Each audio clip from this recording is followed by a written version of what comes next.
The Dig was another LucasArts adventure game released in 1995. I feel it's probably one of the most underrated of the LucasArts titles, and certainly I don't hear people talk about it as much as a lot of the other games.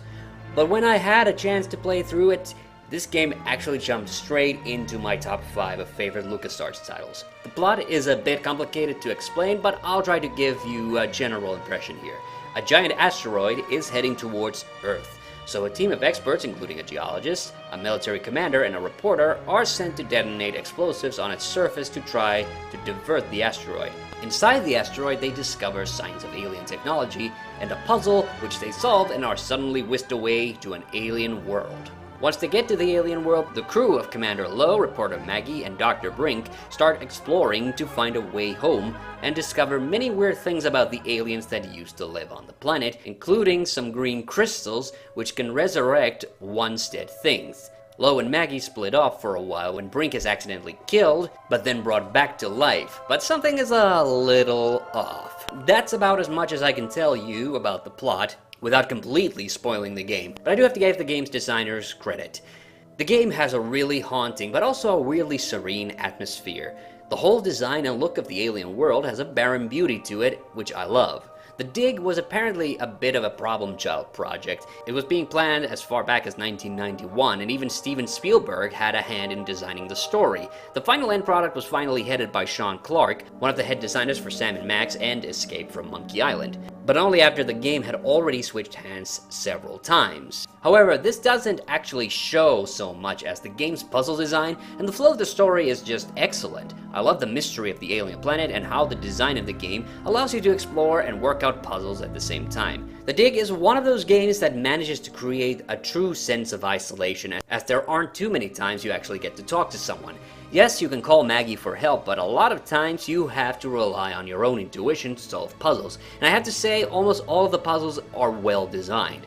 Even if they aren't always immediately obvious, with a little determination you can usually figure them out. The only times I think I got stuck was when I tried to activate the light bridges and didn't realize that you literally had to hold down the mouse button for them to activate. And yes, there's the infamous turtle skeleton puzzle, which I talked about in my dumbest adventure game puzzles list. Overall, the game has an interesting design. You can reorganize the inventory to your liking, just like in Sam & Max, which I think is nice, but you don't need to worry about the smorgasbord of icon options like in that game. You only gotta worry about left click, right click. There's even a mini game you can play on Lowe's PDA if you like, which I think is a cute addition. The voice acting is excellent, with none other than Robert Patrick, T-1000 himself, providing the voice of Lowe. Like I said though, there aren't very many dialogue scenes in the games, so you'll be hearing Lowe for the most part, which means Patrick's performance becomes crucially important, and luckily he does such a good job that the game never starts to feel hollow even with the lack of dialogue.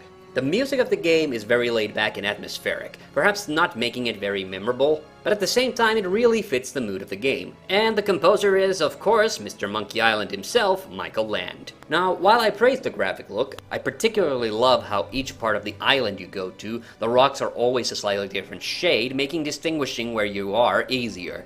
There is a part of the graphic look that does stink a bit. The in-game sprite animations are excellent and well done, although they appear very low poly if you compare them to Full Throttle, which was released the same year, a probable artifact of the game having such a long development cycle. The game also has hand-animated cutscenes, and these are not good. It's very obvious LucasArts outsourced this shit in the hopes of saving a little money, but I'm serious when I say that the in-game animation looks honestly a million times better.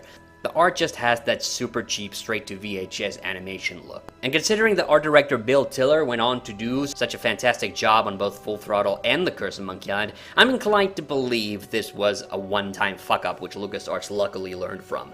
Beyond that, The Dig is just an amazing game. Now, as somebody who loves the Monkey Island series and its comedic antics, I wouldn't go so far as to say the game is as good as those games, or Grim Fandango, but this one easily beats the stuffing out of Sam & Max, Day of the Tentacle, or Full Throttle in the sense of substance. And remember, I love all of those games. And as LucasArts really didn't do sci-fi in their adventure games, The Dig does stand out in its own right. Highly recommended. And that's all from me for now. I'm Hanno TheHande Mäkinen. See you on the next one.